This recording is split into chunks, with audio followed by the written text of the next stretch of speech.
Capitola, come to the coast with me. The sun and the sky are free.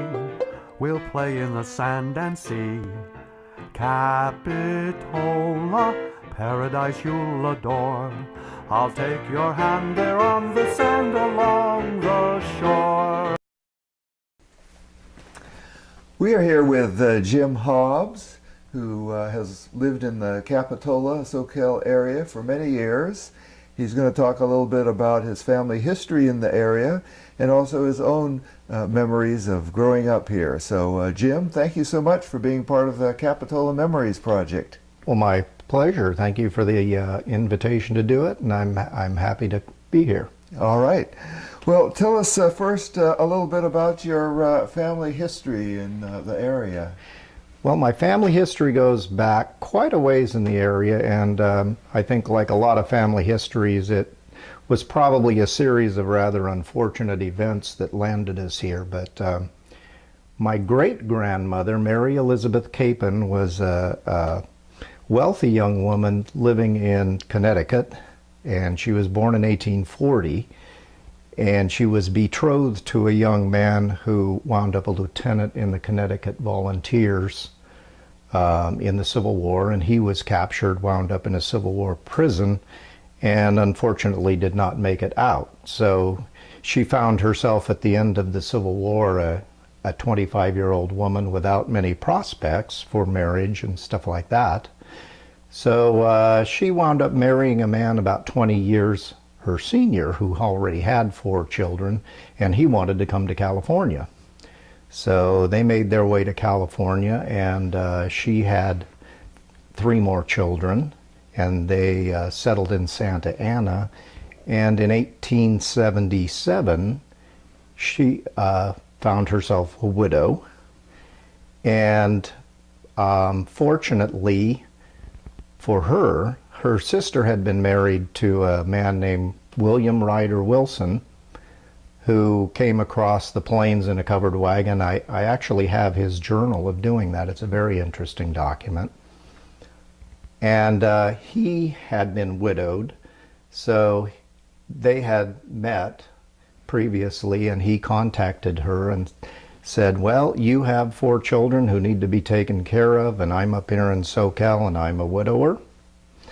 And so she got on a ship with her children and came to San Francisco, and then got on a train and came down to San Jose, and then caught the stage over to Soquel in 1877.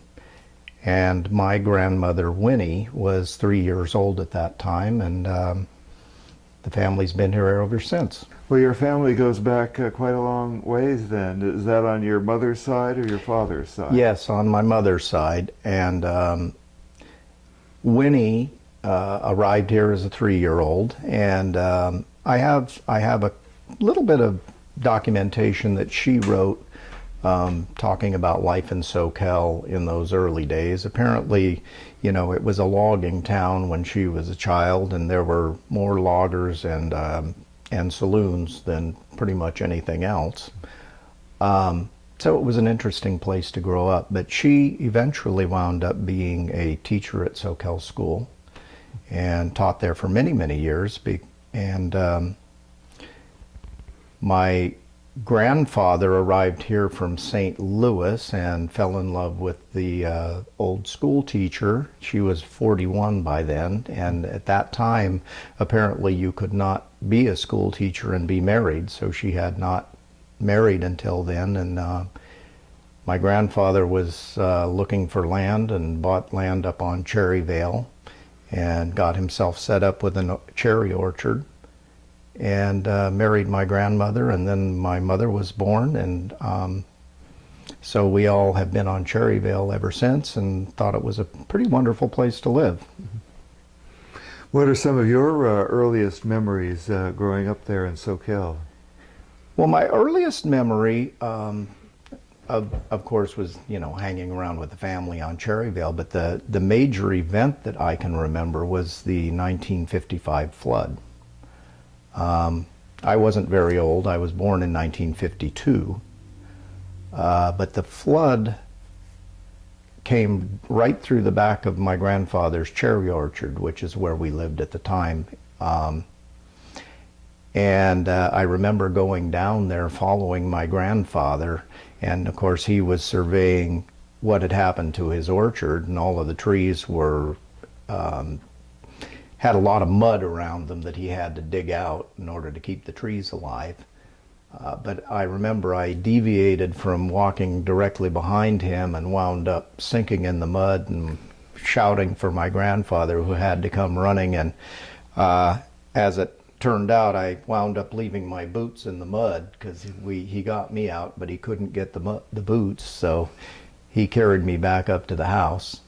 But my father, Marion Hobbs, was always very invested in the community and always doing a lot of things within the town. And one of the things that happened that I remember was a friend of ours lived in one of the cabins that used to be behind the old Porter Memorial Library. Mm-hmm. And the creek had come up behind there, and it had moved some of those cabins, and hers got pushed right into the back of the library.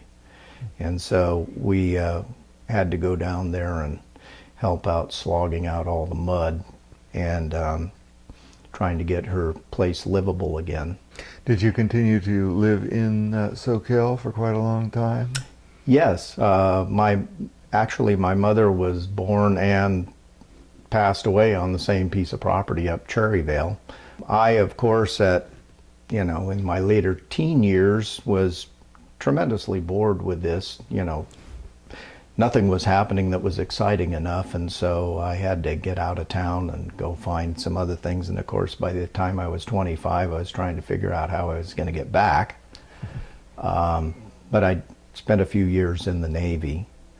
And during that time, my father, Marion, he became a postmaster of Soquel. And he was a postmaster, and very proud to be the postmaster. He was, as I understood it, being a postmaster was a presidential appointee in the early days. And he was appointed by President Eisenhower in 1957, and he stayed the postmaster there until he retired in 1977. And so he was very involved in all sorts of community affairs. And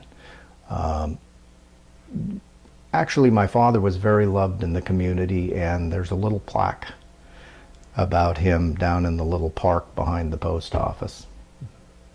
Yes, I was doing some research before this interview, and I guess just about a year after he passed away, the community originally did a fountain with the plaque. Is that correct? That's right. There used to be Monterey savings. You may remember years ago there were lots of savings and loans. Yes. And Monterey Savings was one of those, and it was quite a successful business, and they opened an office right at the main intersection there at Soquel and Porter Street. And one of the things they did as part of the grand opening was they built a little fountain where people could go and hang out, and on the fountain was this little plaque dedicated to my father. Mm-hmm. And of course it stayed there for many years until at some point they decided they needed a couple more parking spaces or something, so they removed the little fountain.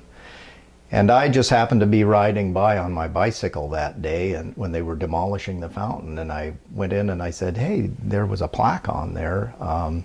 What happened to that? And there's a very nice gentleman named Mr. Tuosto, who is the insurance man there, and he said, yeah, I thought somebody might like that, and so I grabbed it, and he gave it to me. And of course it sat in my garden for a good many years, and then just a few years ago when they built the park down here, my brother Russ, who's older than I am and lives in Santa Cruz, said, well, maybe Dad's plaque ought to go back in the park. And so we got a hold of John Leopold, and he was very helpful. He's our supervisor, and got it put down there. And it's interesting because my father's mother, Grace Hobbs, lived in that little mobile home park that was there before the park. And if my memory serves well, that plaque is right about where her mobile home sat. Oh. So it's sort of an interesting little bit of serendipity. You mentioned a while back that your father, I guess, saw a lot of changes in the way the post office operated between when he started and when he retired. Yeah, I think he was sort of disappointed in many of the changes because when he became the postmaster, I think postmasters were sort of, particularly in small towns, they were the federal government's main person in a particular area.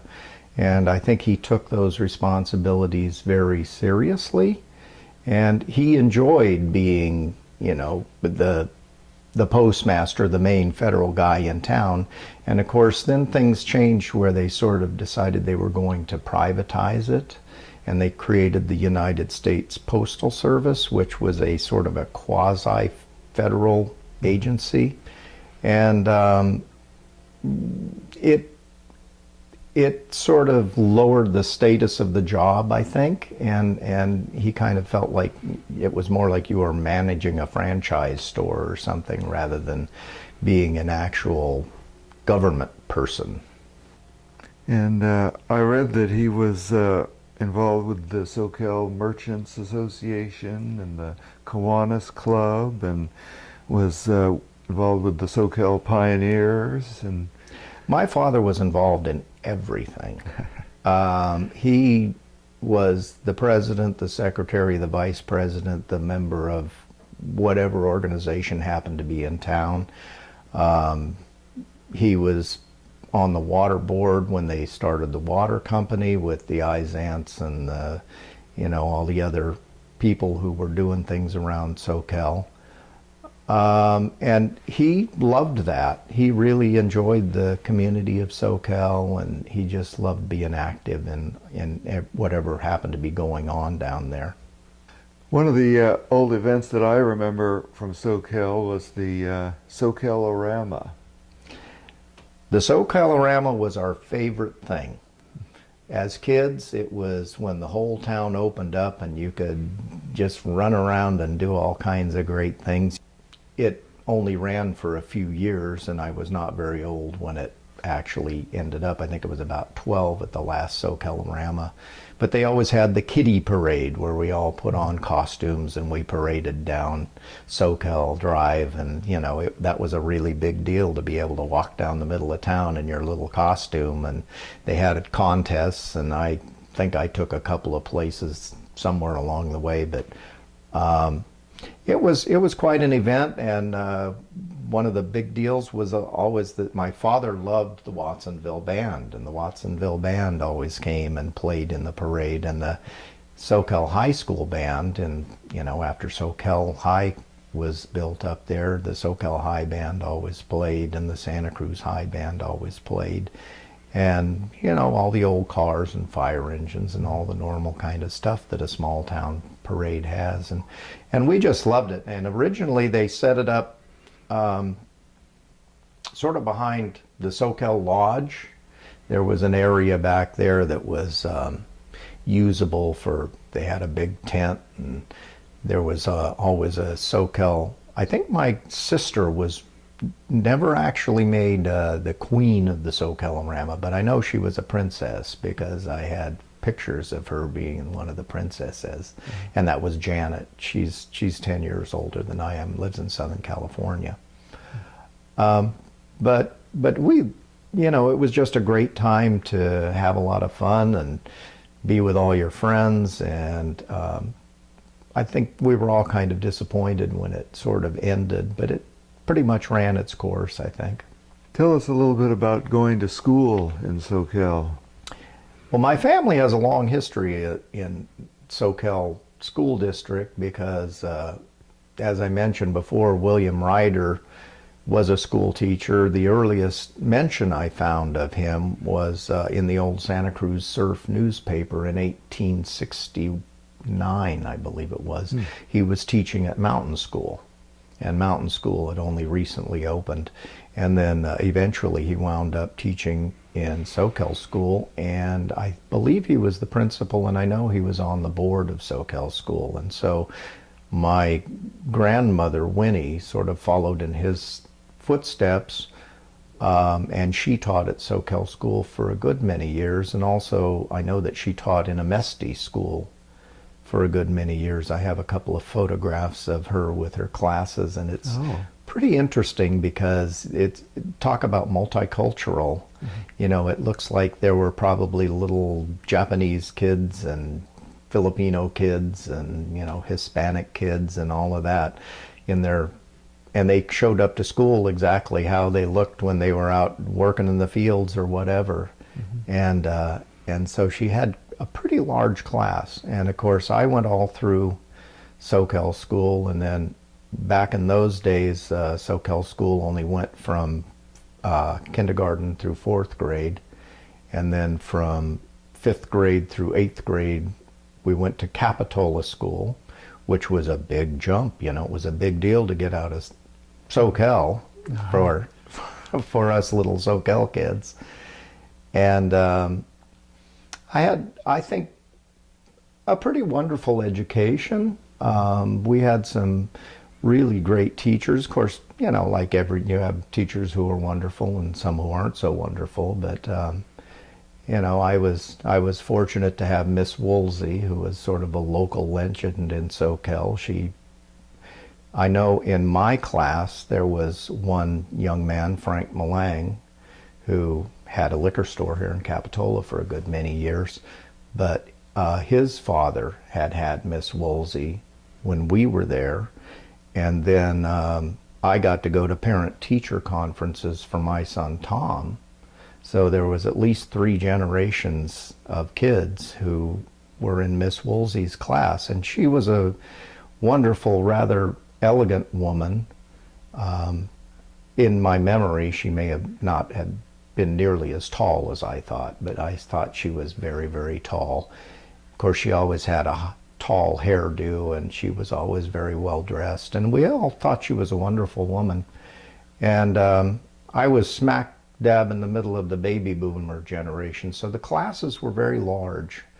And in particular, I remember in 5th grade I had Mr. Westberg, who was also sort of a local teaching legend. And in my class at Mr. Westberg's, I was looking at that class picture not long ago, and I thought, boy, there's a lot of kids there. And I counted them up. There were 46 kids in that class. Wow.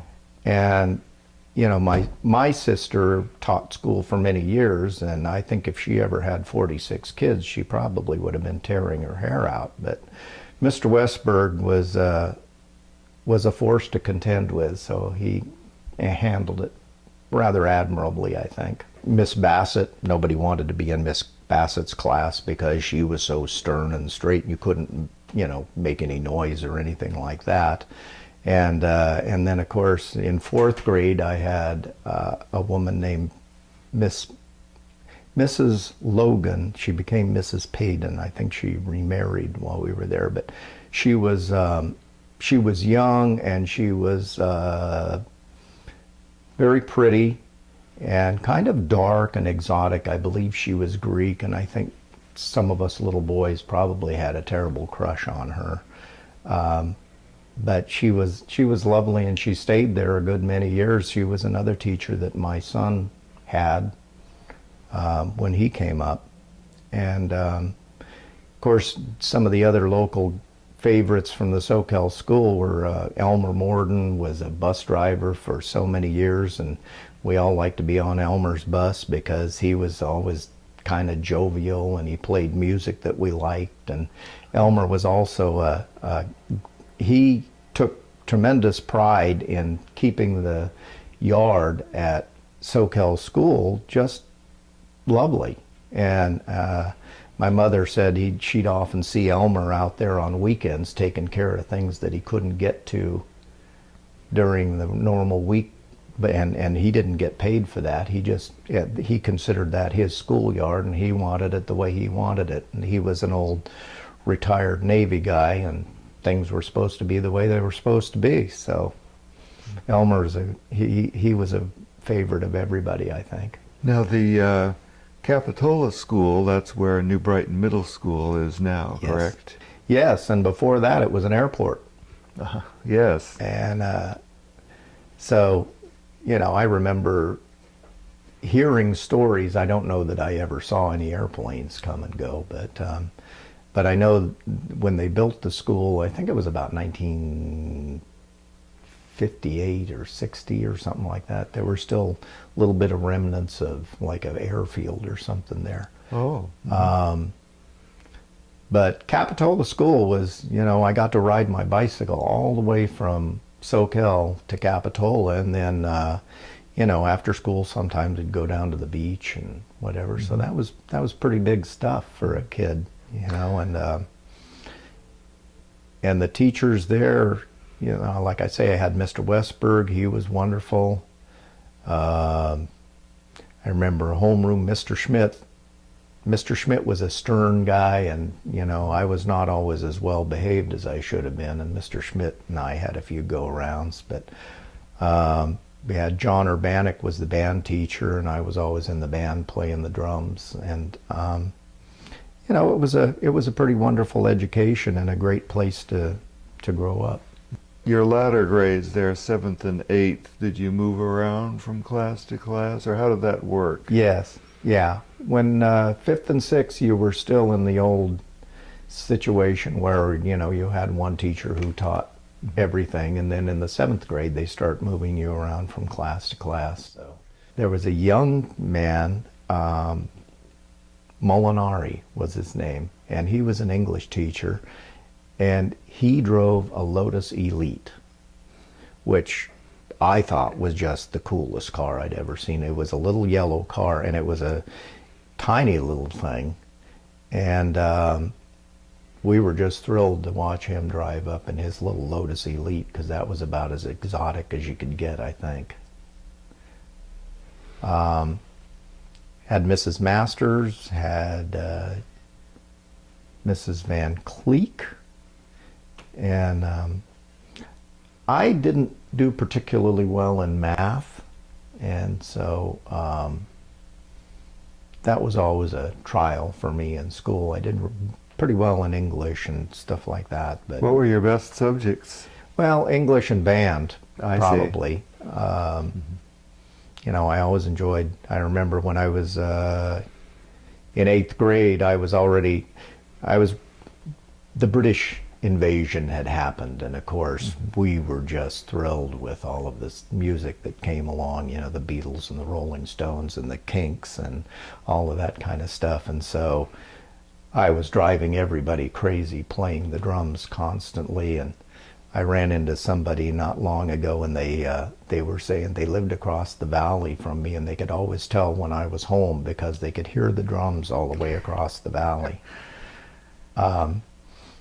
But that was really my big interest, was all of the rock and roll that was happening, and of course the Beatles were so amazing in the way that we would wait for every new album to come out, and then we'd listen and listen and listen, and we were constantly surprised and amazed at what they were able to do. And then, you know, a little later than that, of course, it was Jimi Hendrix and the Doors and all of that kind of stuff. And it was a really great time to grow up and be interested in all that sort of stuff. Yes. So you must have started to then Soquel High not too long after it opened. Just a few years? My sister was, I believe, in the first class that graduated, that had gone all 4 years there. And she graduated 5 years ahead of me in 1965. I graduated in 1970.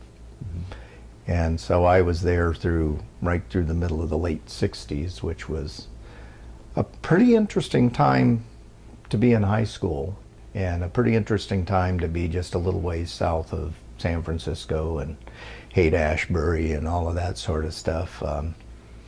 You know, when I started I know you talked about, you had an interview with the man who opened the local down here and went on to do Club Right, Zayante and all Tom of that. Luagi. Yeah. Well, I was a little younger than that, and so I missed some of that. But you know, we ran off and went to shows at the Fillmore and all that sort of stuff in those days. And of course, my parents would have been horrified, but it was pretty great to go see the Byrds and Procol Harum and Pink Floyd, and you know, going and seeing Jimi Hendrix at Winterland and Jeff Beck. I remember seeing Jeff Beck at Winterland, and it was such a great show. And his lead singer was an unknown guy named Rod Stewart at the time. And so they were pretty amazing times music-wise, and that, like I say, that was my main interest at the time. So after school, you went into the Navy?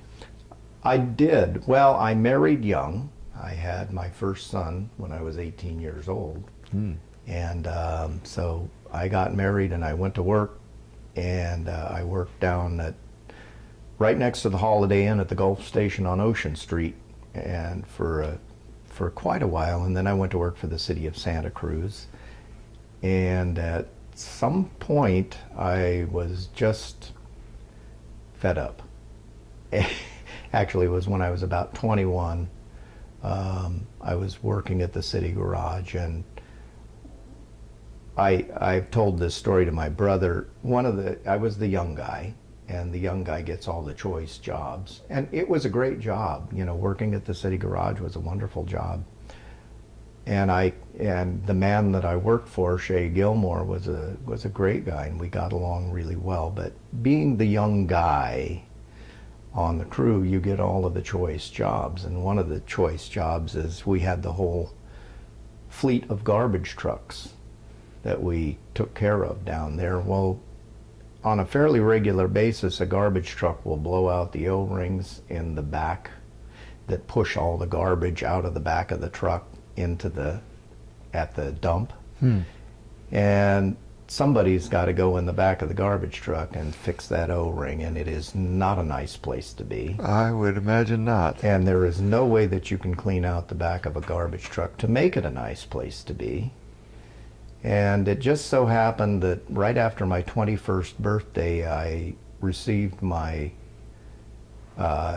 papers telling me what a wonderful retirement I would receive if I stayed to work there at the city garage for the next 30 years.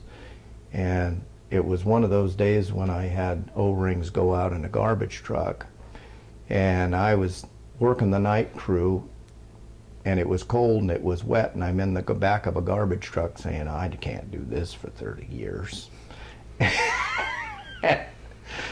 And so my options didn't seem, for some reason I just went down and enlisted in the Navy. I was ready to leave town. I didn't want to, you know, my marriage was still okay, but so I didn't want to get a divorce or anything, but I just couldn't see continuing to do what I was doing. And so I was interested in photography. I went and took the test. They told me I could go to photo school. So I joined the Navy and went to photo school in Pensacola, Florida. And I honestly have to say, by that time it was 1973, and Vietnam was winding down. And so, you know, the possibilities of winding up in Vietnam were pretty much over. And so as it turned out, it was a good decision because I had a wonderful time. I worked in research and development in Washington, D.C., learned an awful lot, and had just a great time in the service.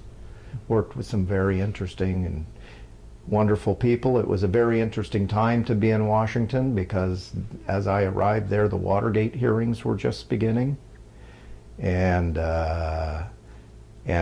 the OPEC oil embargo was just starting, and you know, things were just sort of upended the whole time I was there, because by the time I left, I watched Jimmy Carter walk down Pennsylvania Avenue to go to the White House, and so it was a very interesting time to be there. Sounds like it. Were you interested in photography before you went into the Navy, or? I was, and I'd done some, I had a friend who had a dark room, and we were always messing around in there, and so when I took the Navy's tests, I tested pretty well, and so they said, well, here's the deal now, is you can either get a school that you want, or you can get a duty station that you want, because your test scores are pretty good. And so I said, well, I can put up with any place as long as I'm doing what I like to do, so I'm going to go for the school. And it was a 4-year enlistment, and I actually considered staying in, because at the end of my first enlistment, I had lined up a job there in Washington flying with they called them the Hurricane Chasers, and they flew out of Pax River, Maryland, Patuxent River. And I had flown with them on some missions, and it was 11 months of the year flying around the world, going through either hurricanes or cyclones, which at the age of 25 sounded pretty exciting and fun to me. However, at that time, my marriage was pretty much on the rocks, and we were getting a divorce, and in that process I got custody of my son, which was not going to work with me flying around the world all the time, so back to Soquel I came. Were you in Soquel around the time of the 82 flood? I was, and that's one of the things I have a lot of pictures that I want to get back to the Pioneer Club, the Historical Society, but I have to find them because I've moved a few times and they're all boxed up and they're somewhere. Because I was always, ever since I went to photo school, I've always been taking pictures, and so, but when you don't stay in the same place, things get sort of shuffled away. So I've been meaning to find those and send them on to the Historical Society, because that was quite an event. Yeah, well, those would be good to have, documenting that. It was, I remember going down into Soquel right after the flood, and it was sure a mess. It was a huge mess. I guess comparable to the 55 flood. Yeah, one of the things I remember about the 55 flood was, Soquel at that time had a little concrete bridge that was, built like an arch. And there was an enormous log jam that just backed up, as I recall, it backed up nearly to Bargetto's. Mm-hmm. And that's what sent the creek out and around and everywhere. And the log jam actually damaged the bridge so terribly that it was completely unusable. And so as I recall, it was almost 2 years Soquel was sort of split in two. And South Main Street did not go through at the time, and so if you wanted to get from one side of Soquel to the other side of Soquel, which my mother did every morning to get to Soquel School, you had to go up to Monterey Avenue and go down by Gale's Bakery now and turn around and go back up that way, up Bay Avenue, to get to the other side of Soquel. And then I remember in 1957 they finished the bridge, and it was a big deal to be able to go right across town. In preparing for this, you gave me a list of some families that you wanted to talk about a little bit. I think the first was the Morgan family. Well, the Morgan family, they lived on North Main Street, and I really knew the guys about my age, but the Morgan family had been in town for quite a long time, and as I understand it, they were involved in real estate and banking, and they owned a lot of property. And I think some of the older Morgans, you should check my facts on this, but they were involved in the original startup of County Bank of Santa Cruz. And of course, Wayne Morgan still lives on North Main Street, and Roy Morgan had an orchard. Well, I shouldn't say an orchard. He had a berry business that was right across from Bargetto's winery, and that land that's now a subdivision was berries, where we used to go, and they would hire us to come and pick berries, so we made a little extra money picking with them. But they had Randy Morgan. You may have remembered Randy. I remember Randy, Yeah, yes. he passed away not long ago, but he was a very interesting guy and did a lot of, really a brilliant guy, and did a lot of environmental impact reports around here. And then of course Wayne was a ball player for a while. He played professional baseball and then came back to teach at Soquel School for a while, and of course now his claim to fame is he's marketed I don't know how many millions of those gopher baskets that you plant plants in to keep the gophers from eating everything up. And their mother, Pat Morgan, worked for my dad at the post office for many, many years, and she was just a lovely woman. Mm-hmm. And I believe Pat passed away only recently, and she was very, very far up in years. Mm-hmm. But just a wonderful woman. And you mentioned Bargettos. Well, of course, I grew up with the Bargettos, and Tom Bargetto is still one of my closest friends, and I see him, a couple times a week usually. And we went through school together. I think he was in my class at first, in Miss Woolsey's class in 3rd grade, and then of course we went through till 8th grade, and he went off to the Catholic school, Holy Cross, up there. But of course I grew up hanging around down there with Tom, and Tom's family was the Ralph Bargetto family, and Ralph and Larry were the two brothers who had the winery many years ago. Their father, John, started it, of course, way back when. And so Tom and I were always close friends, and we were always hanging around, and he was the second of 10 kids. So the Bargetto family household was a lively place. And I always loved it because it was noisy, and there was always a lot of stuff going on, and of course it was Italian, which was much more interesting than my old Anglo family. We were quiet and sedate, and nobody ever talked over anybody else at the dinner table or anything like that. And of course we never talked about religion, sex, politics, or money. And I went down there and they were talking about religion, sex, politics, and money, which was a lot more interesting than whatever was going on at my house. So I loved to go to Tom's place for all of the excitement and the noise, and Tom loved to come up to my place because it was quiet and you could just sort of switched relax. families once in a while. So we sort of switched families back and forth, and I, one of the joys of my life has been to be sort of an unofficial Bargetto and hang around down there with all of them, because it's a marvelous family. And yeah, they're just a wonderful bunch. I love them. And what about the Archibalds?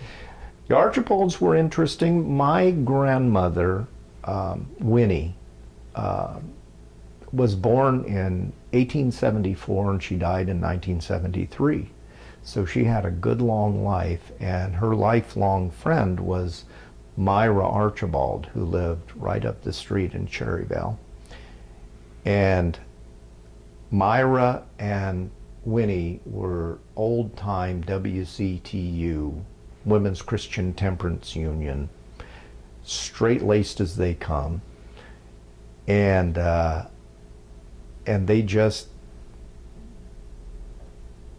it was sort of interesting. John Bargetto, Tom Bargetto's grandfather, swore up and down that Winnie and Myra were the ones who turned him in during Prohibition and got him arrested.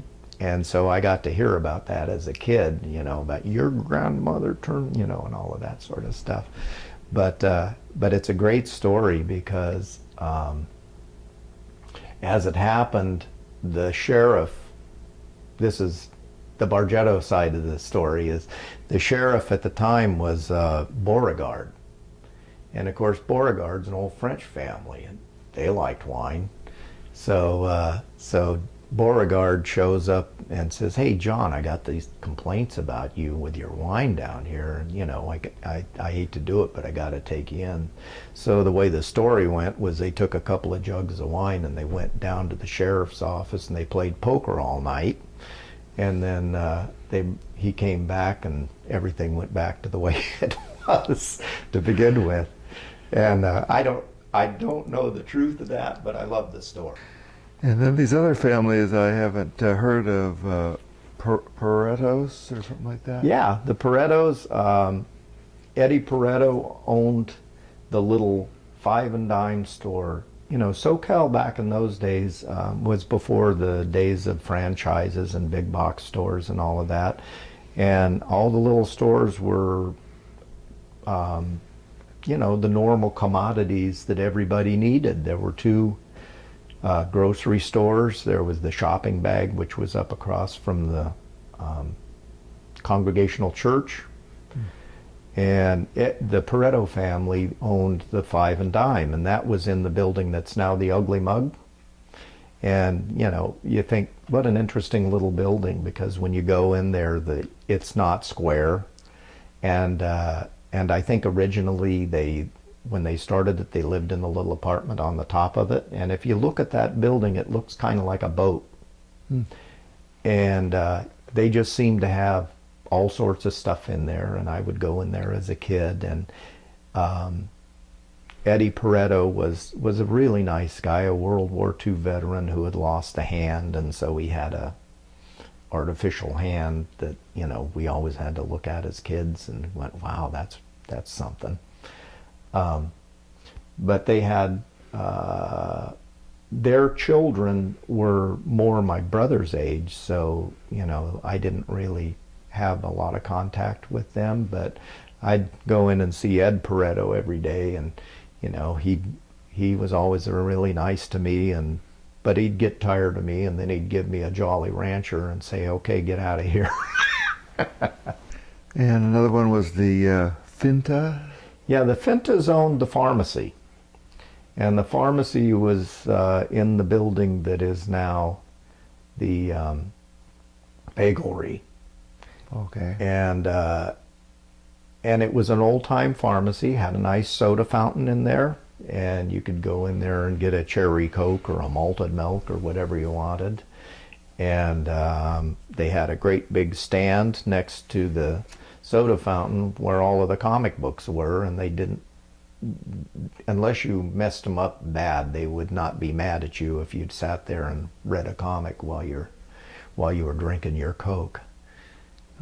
And the Fintas were a really nice family. They had a son named Butch who was quite a good athlete, and he was my brother's age, so Butch and my brother were always palling around.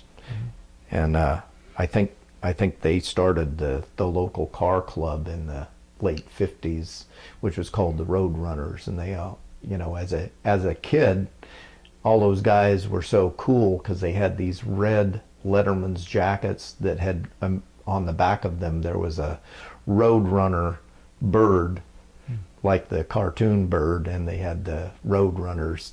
And they put Santa Cruz on there instead of Soquel, because Santa Cruz was a lot cooler than Soquel was. And last on your list was the Negro family? The Negros were a wonderful family. When I was a child, they owned Valley View Dairy, which I've heard of that. Valley View Dairy was up Old San Jose Road just beyond the Soquel High School. And I don't know how many cows they had, but it was a full-on dairy operation, and they delivered. There were 2 brothers, they're Ray and Ernie Negro, and they delivered milk all over Soquel, and you know, every morning I'd see them running around town in their white uniforms delivering milk. And Steve Negro was in my class. Now, Ray and Ernie, they gave up the dairy business when I was a child at some point. I think I was around 10 or 11, and they were full into the fire department, and they were just the pillars of the fire department. Of course, my dad was everybody in town was a volunteer fireman. My dad was a volunteer fireman, and then of course on the fire board and all of that other sort of stuff. And Ernie and Ray basically pretty much ran the fire department, and Ernie was one of those guys who was really good at mechanics and fabrication and all of that, and so they were always building something and fixing something up.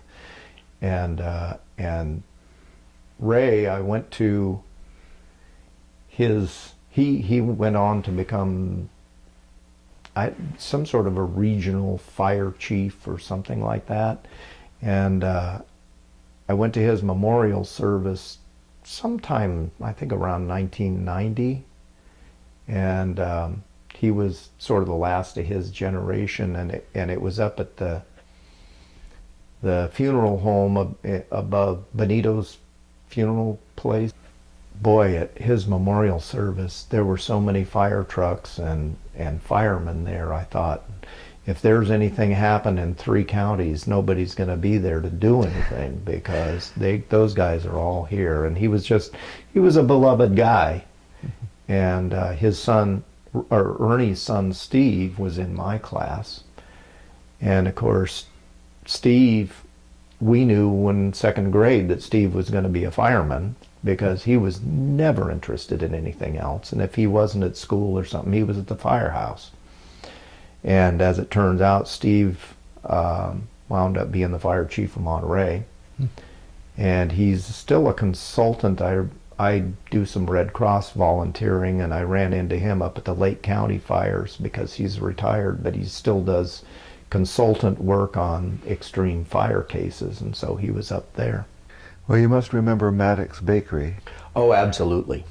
Absolutely. That was quite the institution in Soquel. Yes. When I was going to Soquel school, my mother was the school secretary, and my grandmother, Grandma Hobbs at that time, they had a house on Dobbin-Biss Street. Mm-hmm. And so I would go out of the school and up Dobbin-Biss, and I would check in with my grandmother, and then I would go up the street and stop, like I say, I used to stop in Eddie Peretto's place. Well, one of my stops was Maddock's Bakery, and of course I'd go in Maddock's, and everybody'd say hi, how you doing, and all that kind of stuff, and I'd hang around there a little while, and pretty soon they'd get tired enough of me, and they'd give me a sugar cookie and send me out the door. And so what I was really holding out for was a custard eclair, but you had to buy those, but they'd give me a sugar cookie. And of course later when I was going to high school, by then I discovered what they called starter bread. Yes, I remember the starter bread from when I was in Soquel High. Yeah, those little loaves of starter bread that came out of the oven in the morning, and they were hot, and you buy them for 18 cents. So I'd go in there and buy $1 worth of these little loaves of starter bread, and just go up and hand them out and eat them, and boy, we absolutely loved that stuff. Well, you must have had quite a few experiences around Capitola, too, when you were growing up. Tell us about some of the businesses you remember and things you did. Yeah, Capitola, I actually hung around Capitola quite a bit, in 7th and 8th grade. My friend Dan Gomez, his family lived up on Hill Street. And then I had a friend, Leesk Dooling, he passed away a few years ago. He lived in that interesting little log cabin. His parents had this it looks like a log cabin that's on the road as you leave Capitola toward Park Avenue. It's on the right there. Okay, I know the one you mean, yes. Yeah, well that was the Dooling house, and his brother Patrick was a Catholic priest here for many years. But we used to go and hang out down at Johnson's Pool Hall. We called it Johnson's Pool Hall. I don't exactly remember what the name of it was, but it was the arcade that it's probably the Sandbar now. And Mr. Johnson was a remarkably patient man because, you know, we were kids, and I think he just liked kids, and we were always, you know, rowdy, and we loved playing pool. And there was a couple of kids. One of the kids I remember named Steve Stinger. He seemed to be able to stand at a pinball machine all day long for 5 cents because he was the pinball wizard. But we'd go down there and play pool and go to the beach. And there was the Peterson family had the little cafe there, and you'd get a boatload of fries. And I think they were 35 cents or something like that, but they'd have this little plastic boat that was full of French fries, and we thought they were the tastiest things ever. And so we'd go to the ski roll place, and, you know, by that time we were too old for riding the merry-go-round and all of that. And, we went to the bowling alley that's in the Mercantile. I think the Ide family at that time owned the bowling alley. And it wasn't a big one. I think it was about 6 lanes. But, and the balls, it was one of those old-fashioned bowling alleys where you could actually watch the ball roll all the way back to where you picked it up. I remember going to the bowling alley down by the Coconut Grove, and I had never been in another bowling alley except the Capitola bowling alley, and I went and I saw the ball disappear, and I went, where the heck did the ball go? And then it popped up. And I was really surprised that I didn't get to watch it come all the way back.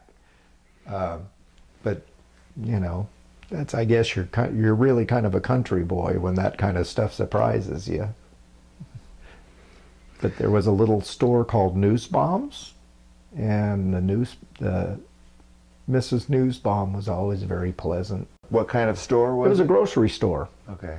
And it was that right on the corner there of San Jose and Capitola Avenue? That was a grocery store for a while, I know. Yeah. Yeah. And they were an older couple, and, you know, I think Capitola at that time, of course, had really fallen upon hard times, as your other interview with Mr. Luagi said.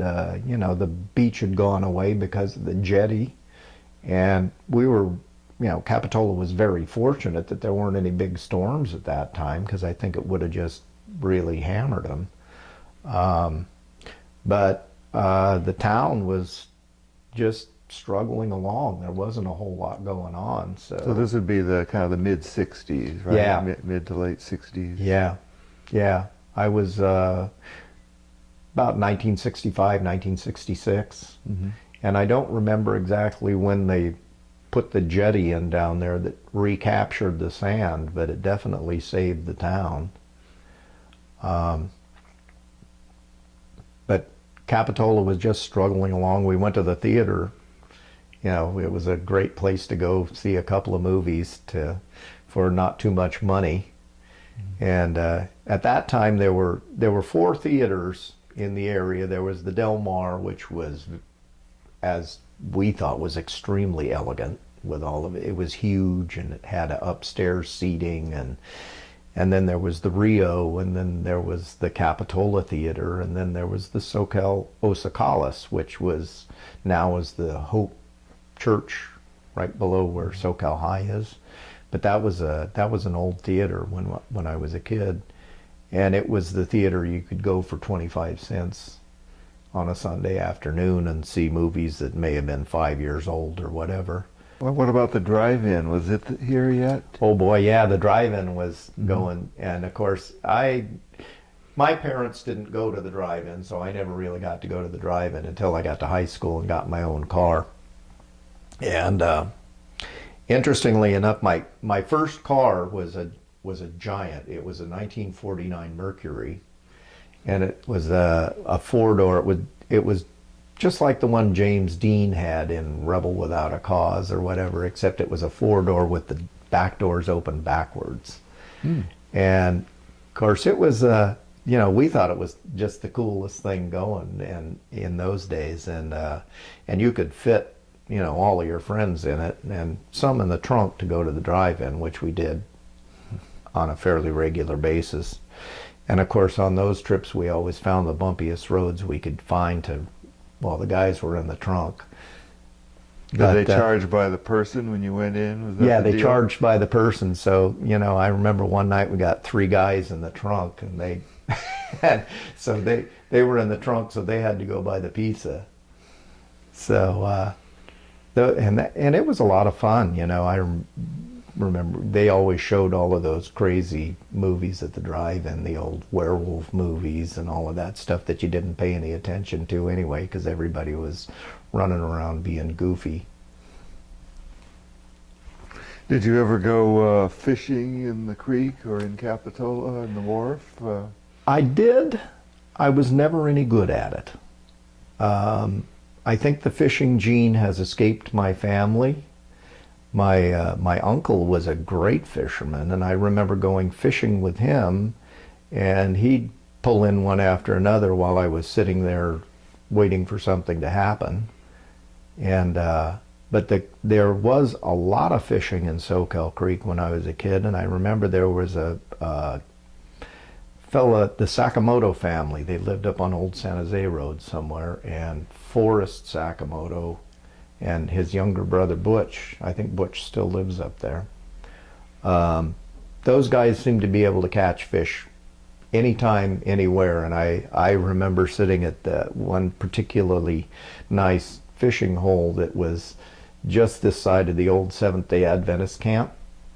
And I was sitting there fishing, and Butch and Forrest came down there and they pulled out 4 or 5 fish, and when they didn't catch any for 2 or 3 minutes, they said, well, this hole's fished out, and they walked off, and I hadn't even had a nibble.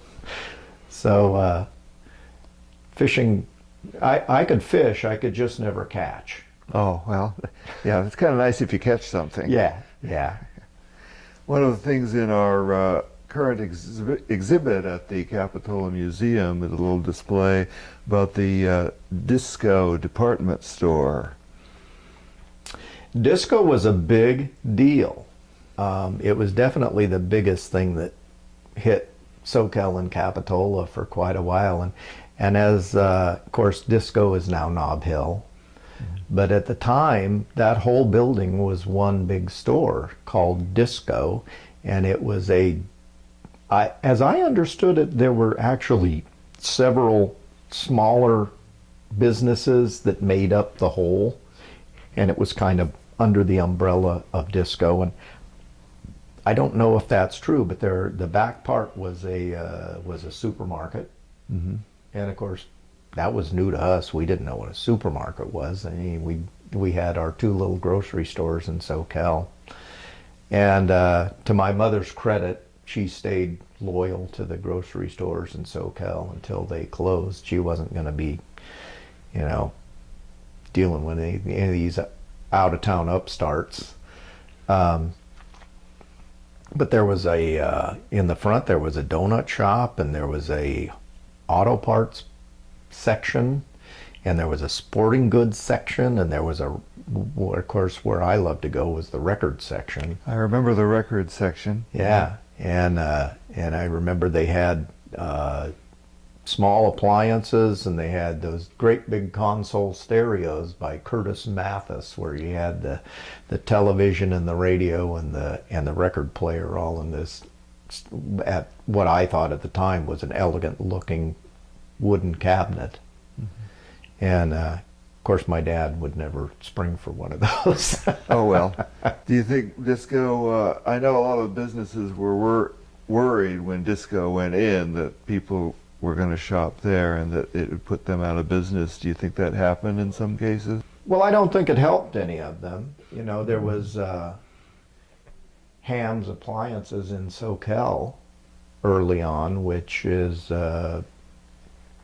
I'm trying to remember, it was in that block of buildings right about where Tortilla Flats is now, and the Golden Buddha, the restaurant.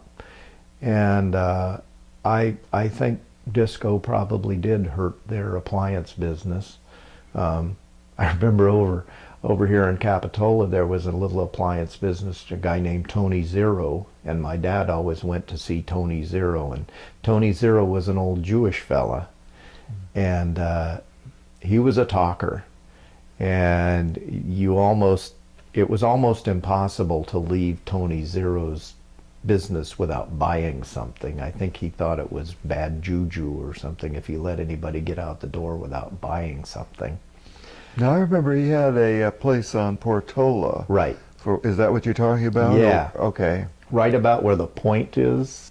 Yeah, it might have been that same building, actually, now that I think about it. Yeah. But I always kind of got a kick. I think Tony Zero was the only Jewish person I ever ran into, and he sort of sounded like people that I'd see on television from New York. Yeah, I don't remember what he sounded like. Yeah. My parents bought a waffle iron from him once. Okay. Okay. So you had the Tony Zero experience. Well, I was a little younger than you, so Yeah. I don't remember him very well. He was some of the local color, and of course in Soquel there was Daffy Don's Furniture, which was where right across from where Safeway is now, in that building that's still a furniture store to this Yes. day. I don't remember what Daffy Don's last name was, but I know my father was well acquainted with him, and I just remember the radio advertisements coming on KSCO saying, "Is Daffy Don really Daffy?" Well, you'll have to come to the store to find out. Well, you probably remember better than I the 41st Avenue development. Sure. With the coming of King's Market, and then Orchard Supply Hardware, and Long's Drugs, and Albertsons, and all of that. Sure. When I was young, it was pretty much agricultural. Like the Brown Bull Branch was a very large piece of property. Some close friends of my parents, the Schaefers, had a business on 41st Avenue called Schaefer's Tropical Gardens. And we used to go visit them. They had a swimming pool, and so that was a big draw. And there was really not very much out here in those days. I remember, my grandfather was an orchard man, and we sort of passed through here on the way there. There used to be the Farmers, I think it was called the Farmers Exchange, that was right by the railroad tracks on 17th Avenue. Farmers Co-op. Farmers Co-op. Okay, well I used to ride with my grandfather in his 1937 Ford pickup occasionally he would take fruit to the Farmers Co-op, and I guess that's where they packed it up to go out on the train that stopped there. And of course, Live Oak at that time was a lot of little 1 acre or half-acre parcels, and they were little truck farms, and there were lots of little chicken ranches. I think the whole area where Home Depot is now was a rather large chicken ranch, and those big chicken coops stayed there for quite a while until they built Kmart there, which eventually became Home Depot. But I think Kmart was the only thing that was there for a long time until they built the Safeway. And as you went further down, of course, there wasn't really very much of anything until you got down around Portola. It was all agricultural sorts of businesses. Well, you're living in Capitola in the Jewell Box. How do you like living in the Jewell Box neighborhood? I love living in the Jewell Box. Of course, I grew up on Cherryvale, and I love Cherryvale, and I moved back to Cherryvale to the old family property after my mom passed away. And so I've actually lived most of my life on Cherryvale. And my wife Lucille passed away in 2012, and so that was a major transition in my life. And then of course I met my wife Jan, and we married in 2016, and she already had the house here in the Jewell Box, and so now my kids live on Cherryvale and I live over here on Topaz Street. And I just love just walking out and walking down to Capitola, getting a cup of coffee or going and having a beer somewhere.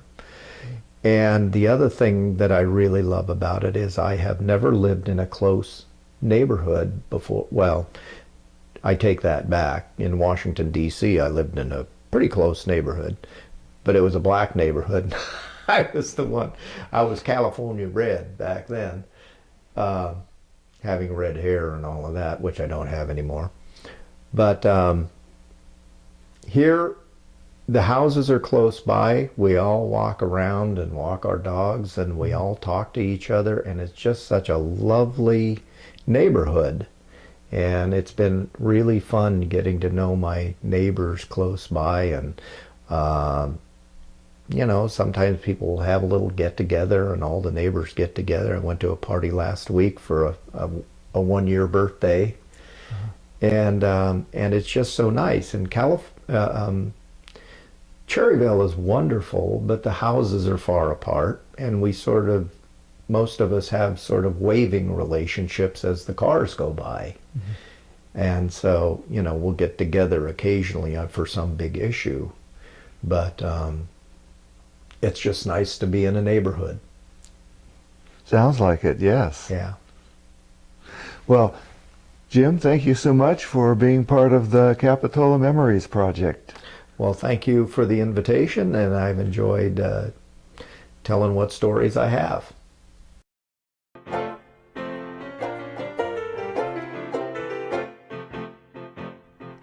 Capitola, come to the coast with me. The sun and the sky are free. We'll play in the sand and sea. Capitola, paradise you'll adore. I'll take your hand there on the sand along the shore. Capitola, over the bridge we'll go. We'll capture the sunset glow and wait for the creek to flow.